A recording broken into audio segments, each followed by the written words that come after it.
آپ جب بھی قرآن ایک اللہ کی ایسی کتاب ہے کہ آپ جب تک نیت نہ کریں نا کہ میں اس کو پڑھنا ہے کس مقصد کے لیے، اس وقت تک قرآن سے آپ کو ہدایت نہیں ملتی۔ نیت ہدایت ضروری ہے۔ اچھا، مثلاً آپ قرآن سے یہ کہیں کہ میں قرآن سے علم لینا چاہتا ہوں، ہو سکتا ہے قرآن آپ کو علم دے دے، ہدایت نہ دے۔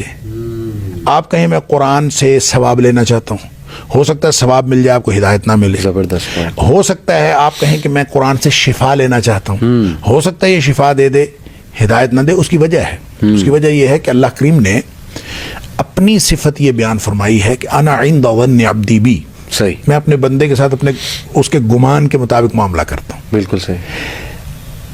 اب کوئی شخص اللہ کے بارے میں یہ گمان کرتا ہو کہ اللہ تعالیٰ میری نہیں سنتا، اب حالانکہ اللہ سنتا ہے، جی جی تو اللہ تعالیٰ اس کی نہیں سنتا جی، جس نے گمان یہ کیا کہ اللہ میری نہیں سنتا، صحیح، اور جس نے اللہ کے بارے میں گمان کیا کہ اللہ میری سنتا ہے تو اس کا خیال، اس کا اجیب دعوت الداعی، اس کا اعلان ہے، صحیح، اجیب دعوت الداعی اذا دعان، میں تو ہر شخص کی پکارنے والے کی پکار صرف سنتا نہیں، جواب بھی دیتا ہوں۔ صحیح۔ لہذا اس کا مطلب یہ ہے کہ جو ناقدرہ ہوتا ہے، جو اللہ تعالیٰ کے بارے میں گمان لمیٹڈ رکھتا ہے، اس کے ساتھ اللہ تعالیٰ بھی لمیٹڈ سلوک کرتا ہے۔ صحیح۔ اور جو علی کل شیء قدیر سمجھ کے اللہ تعالیٰ کے ساتھ گمان کرتا ہے تو اللہ تعالیٰ علی کل شیء قدیر۔ صحیح۔ اچھا، یہی معاملہ قرآن اللہ کا کلام ہے، جی، اور صاحب کلام کے اندر جو غیرت اور انا ہے، اللہ، وہی غیرت اور انا اس کے کلام کے اندر۔ عربی میں ایک مقولہ ہے، وہ کہتے ہیں کہ کلام الملوک ملوک الکلام، جو بادشاہوں کی بات ہوتی ہے نا، سبحان وہ اللہ، باتوں کی بادشاہ ہوتی ہے، اللہ اکبر۔ اور یہ کائنات کے شہنشاہ کا کلام ہے۔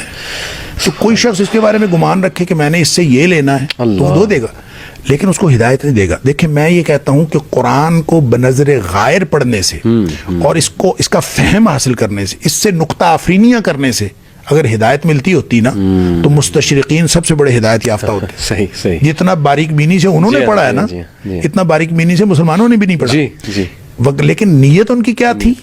ان کی نیت تھی غلطیاں نکالنا۔ ایکسیپشنز آر آلویز دیئر، کچھ استثناء کی باتیں ہیں، کچھ لوگ غلطیاں نکالنے کے لیے پڑھتے پڑھتے ہدایت پا گئے، ہاں جی، لیکن جنرل اصول یہ نہیں ہے۔ جنرل اصول یہ ہے کہ آپ نیت ہدایت کے ساتھ، ہدی للمتقین کا یہی معنی ہے۔ صحیح، ایک ہے ہدی للناس، ایک ہے ہدی للمتقین۔ راستہ دکھاتا سب کو ہے، بالکل ٹھیک، منزل مقصود پہ ان کو پہنچاتا ہے جو دل سے تقوی لے کے بیٹھے ہوتے ہیں کہ اللہ میں تیری ناراضگی سے بچنا چاہتا ہوں، تیری رضامندی حاصل کرنا چاہتا ہوں، پھر میں اس نیت سے قرآن پڑھتا ہوں تو پھر قرآن اس کو ہدایت پر لے۔ نیت ہدایت، یہ پہلی پری ریکوزٹ۔ صحیح۔ دوسری ہے خشیت۔ جب تک صاحب کلام کا روب دل میں نہ ہو، ہیوملٹی بھی کہہ سکتے ہیں کہ آپ ہمبل ہو جائیں، ہیوملٹی بھی ہے۔ اصل میں یہ عظمت ہے اللہ کی۔ اللہ کی عظمت جب تک ذہن میں نہ ہو، معرفت حاصل نہ ہو کہ صاحب کلام کون ہے،